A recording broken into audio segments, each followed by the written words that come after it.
I'm Jochen Hick, and I'm the director of the GDR Complex. In German, it's der Ostkomplex, and it's a documentary about an eyewitness, a gay eyewitness who formerly was imprisoned for a couple of months in the Stasi prison in East Berlin, who has a very dramatic story and is still today telling this story, but in schools and everywhere, and also clashes with people who are still aficionados of other political ideas, which are maybe socialism, communism, and the film is very much about how people talk about it, because I think it's still a big taboo, and in the end people are not talking really about it. They're only talking in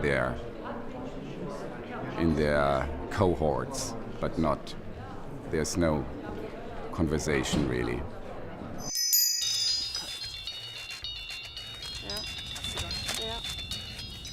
Und was steht mit 100 Millionen? 100 Millionen Tote des Kommunismus. Wir machen ja keine Plakate, aber an den Grablichtern, die wir dann hinstellen. So, und mach mal hier so. Der zwei von euch vielleicht da? Lauwarm Äppelwein.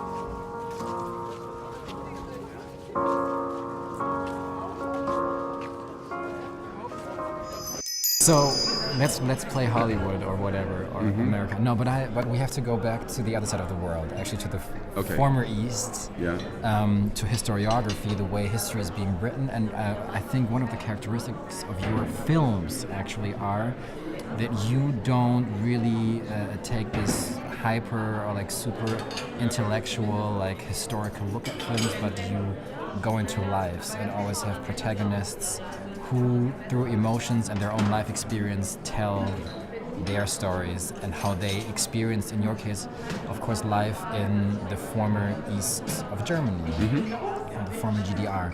And why do you choose this approach at first, and why is it so helpful for documentary filmmaking? Since I don't do documentaries with a commentary, and since I also usually don't do documentaries where I already have an opinion in the beginning, and then I put like 15 minutes of this opinion, 15 minutes of that opinion, and do a classical opinionated film. I did a lot. I think documentaries are about observing and really looking very carefully on things, and this is what we did. So I almost never really commented his opinion or his what he was talking about, nor I commented what opponents of him were, of the protagonists were talking about, unless I thought now there's something for sure an audience would like to know, and also I would like to know, because that's a little bit too little. I think there a question has to be made, but I never judged, or I never put in my own opinion to see, oh, now I'm asking like as a political correct person here and there and here and there. And this is how this film happened. And of course my films usually are not so much about like the content, what people talk, but about how they are talking. Because I mean, if a film would be about the content, what people talk, then you can easily buy a book and read about it, or read an article. And I think what's interesting about filmmaking is seeing about how are people expressing this, how is dialogue working, how in which situations happen these interactions. And I think this is documentary. It's not that people present their quotes. So their performance in a way, their behavior. Yeah, their performance, their behavior, how other people react, what they say, what they wanted to say, and in the end don't say, all these little things and interactions and things which go wrong in a discussion, or why a discussion opens up, why a discussion goes like this. And I think that's interesting, especially when you do a film about a political theme, because the GDR Complex is, of course, a film about a political theme. It's about the heritage of the GDR, or who is allowed to, or who is authorized to really speak about what the GDR was or what it wasn't. So, but if you would look at the current political discourse of the now federal, United Federal Republic of Germany, I think it is in this discourse pretty clear to label the former GDR as an illegitimate state. Or this is how it's being presented these days. And I think that you, with your, it's probably even like an artistic approach, because when you were talking about you want to look at the performance and the way people say stuff and don't say stuff, you kind of like challenge this a little bit too. I mean, if it's an illegitimate state or not, I think that's a question for historians. Yes. Yes. I think in a way not even for journalists sometimes, because you really have to go in depth and see whatever happens. I mean,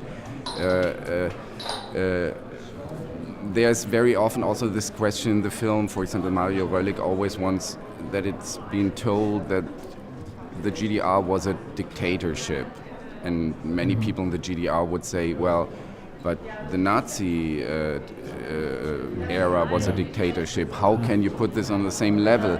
And and it's not about me to find an opinion on that, but it's about the film to find out that these people are really fighting for territory in this whole discussion, and how they do it, if they really talk with each other or if they remain in their little groups and are only saying, oh, these are the idiots or whatever.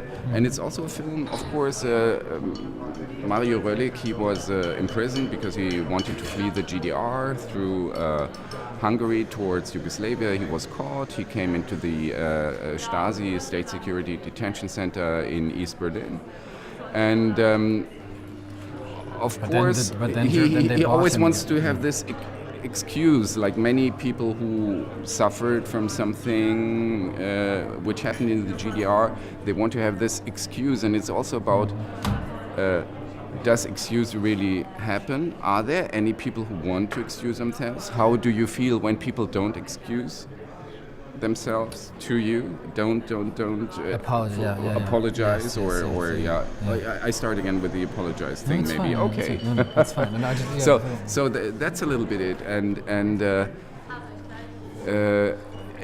it's also a film about how is a life, or how does a person feel who centers so much around this story, because a lot of time he spends like guiding groups through the former prison. He goes to school classes. It's like it's all around his life, and with many people identifying with the topic, although there are many different variations of so-called victims, how they develop. Some people retrieve, or they don't talk to other people. Some people become extremely bitter. Some people, their careers and their whole life is kind of destroyed, and they never get on their feet again. And others others just adjusted fine. And others just adjusted fine. And he's someone who wants always also a little bit to show, oh, I survived, and now I'm on top of everything because I'm well apart, and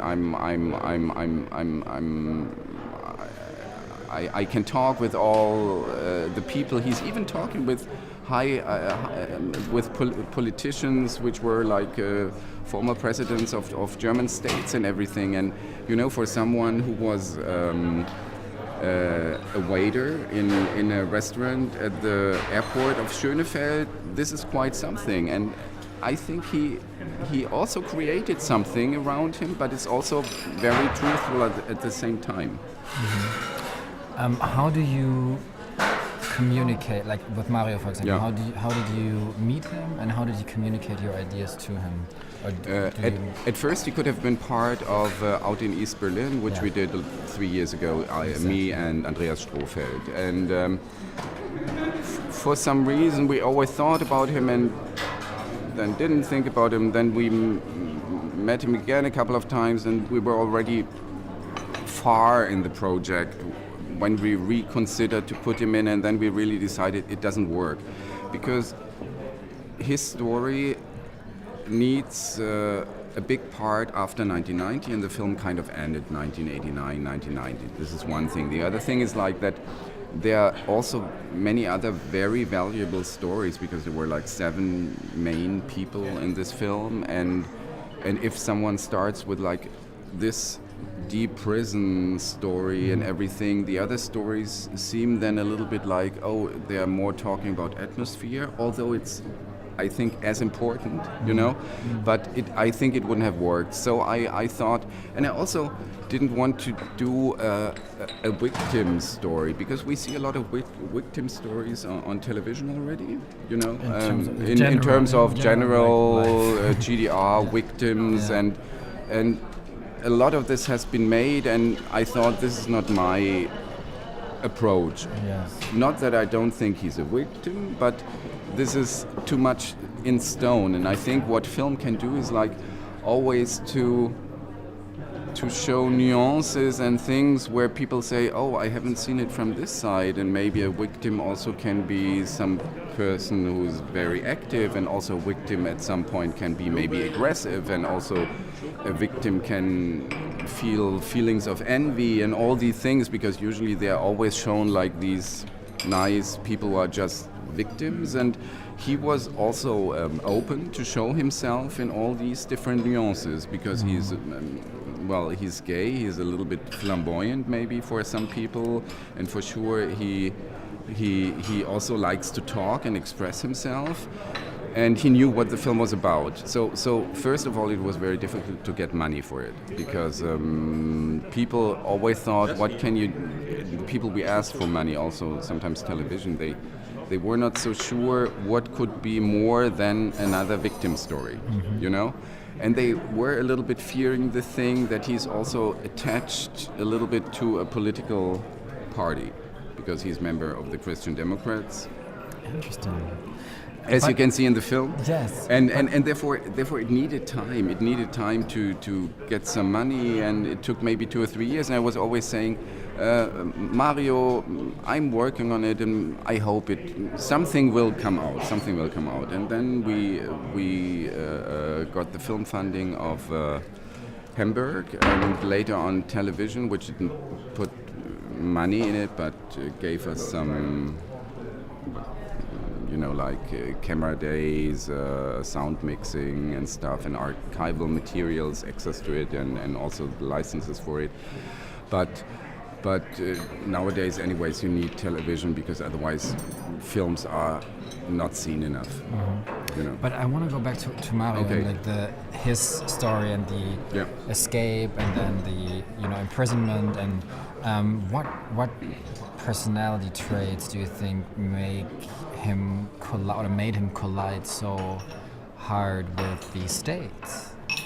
Why was in the end, he didn't collide so much, because he was never very political before all this happened. Because I don't mean the political, but just like the way he nowadays he's colliding. No, the motive of wanting to escape, and they're like, and you said earlier, there's some people that like, for them it was easier to conform.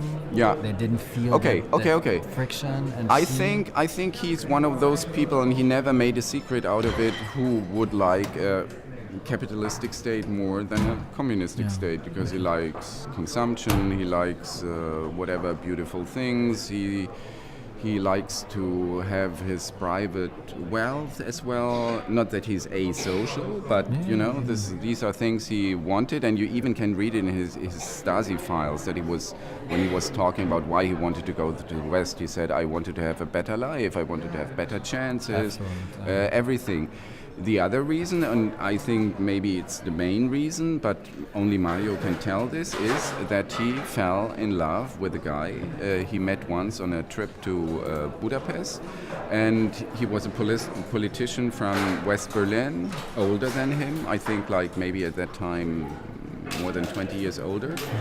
And who invited him already on the first day. They met in one of these Hungarian baths, and he invited him to the Hilton Hotel on the Fischerpastei, which is this where you have this beautiful view, and he had a large room or even a suite, and all this was for Mario. he lived in a tent when he was there, because East Germans, when they went to Budapest, it was very expensive. They really could see they're going to Hungary, and the Hungarians are preferring the West Germans because the West Germans have the nice money, and the East Germans, they were camping basically. So from camping he met this guy, and then he was in the suite in the Hilton, and of course he was impressed. Yes. Also as a gay guy. Yes. When you like Dynasty, he's even saying this once in the film, you must like this because the Hilton looks a little bit like this, you know, whatever. Not Laura Ashley's style, but this Dynasty thing. It's fancy. Yeah. It has some fanciness. Are you going to continue to work on deconstructing, you know, all these myths and also like very homogenous narratives around the GDR and implementing more personal stories, emotions, you know, the complexity back into that entire talk around it? You mean later on in the future? Is that something I'm keen on doing? There are still things I would like to do with it, but I think for the next film, this will be Westberlin. My next film is about the whatever queer years while the wall was up, from the Westberlin perspective, and to balance it out. To balance it a little bit out, and I don't know why it happened. I even did a whole series after this out in East Berlin. I did a whole series of like oral history interviews with like about 25 men and women from the former GDR about their life. Like we did up to 4-hour interviews, which we condensed to 1 hour, edited. And I think now, in the moment, my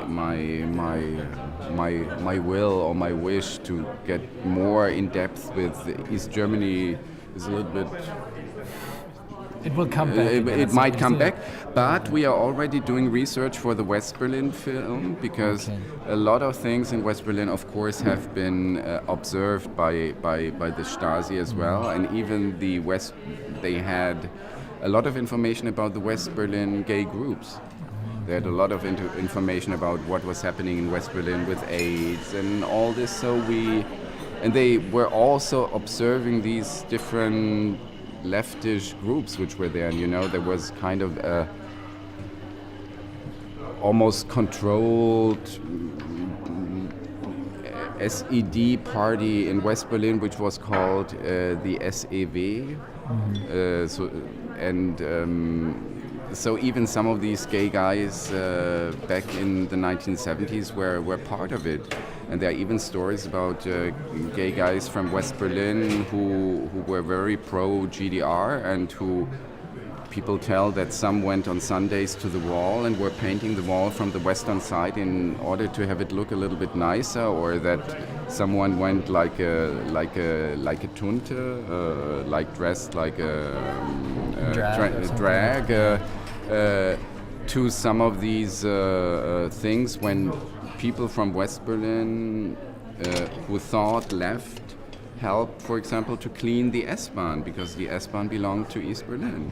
So there's this thing about this one guy who came in drag with all these other straight people, and so he did like two comments. He said, "Oh, I'm pro GDR. I'm helping out that the S-Bahn is in a better shape, and I'm also a drag person, and I'm also gay," and so it's an interesting time. Wow, we look forward to that. Okay. Thank you so much for Thank you. bringing the Ost Complex to the festival this year. Yeah, Ost Complex, GDR Complex. We did. It's not the exact translation, but in German it's called Ost. Yeah, Complex. but East Complex for Americans would be maybe I don't know. Maybe the GDR Maybe Complex. we never know. Thank you. Thank you.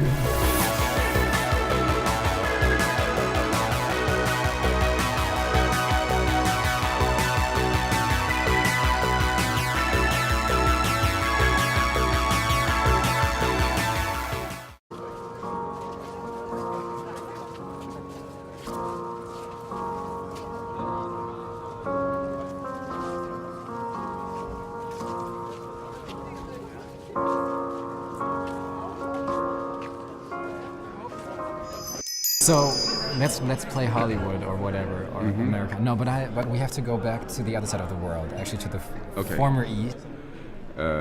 how people talk about it, because I think it's still a big taboo, and in the end people are not talking really about it. They're only talking in their cohorts, but there's no conversation really.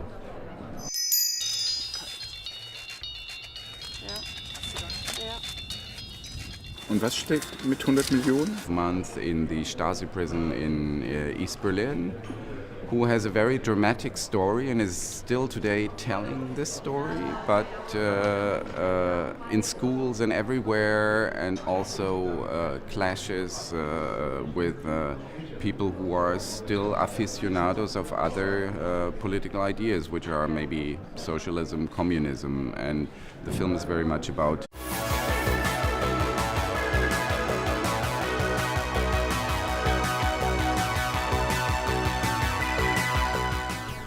I'm Jochen Hick, and I'm the director of the GDR Complex. In German it's der Complex, and it's a documentary about an eyewitness, a gay eyewitness who formerly was imprisoned for a couple of 100 Millionen Tote des Kommunismus. Wir machen ja keine Plakate, aber an den Grablichtern, die wir dann hinstellen. So, und Mach mal hier. so, der zwei von euch vielleicht da? Lauwarm Ippelwolf.